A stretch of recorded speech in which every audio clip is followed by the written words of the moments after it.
ঢাকা সহ সারা দেশে বিভিন্ন জায়গায় ডাকাতির ঘটনায় বেশ কিছু জায়গায় ডাকাত ধরা পড়েছে। এমন এক জায়গায় সিলেটে ডাকাত ধরা পড়েছে, বিশেষ করে মিরপুর, বছিলা, উত্তরা এবং বিভিন্ন জায়গায় কিন্তু বেশ কিছু ডাকাতের হামলায় ঢাকার লোকজন বেশ বিপর্যস্ত। এমন অবস্থায় সেনাবাহিনী টহল দিচ্ছে এবং তারা বিভিন্ন জায়গা থেকে ডাকাত গ্রেপ্তার করছে। এমনভাবে দেখেন সিলেটে 2 জন ডাকাত ধরা পড়েছে।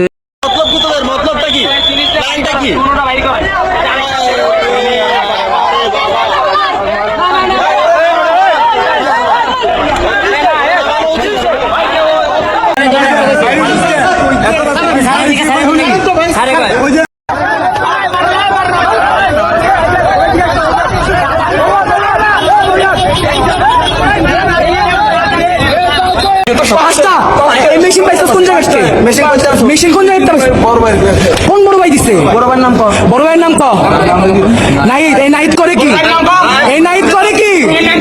হ্যাঁ, চুরি ছিনতাই করে। 500 পোলাবেন পাইছে কই?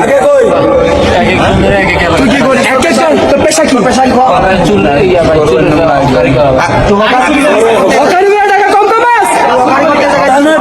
তোরাই তো এই কাজ করিস।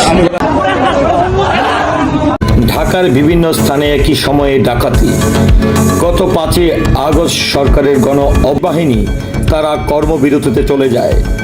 অকেজো হয়ে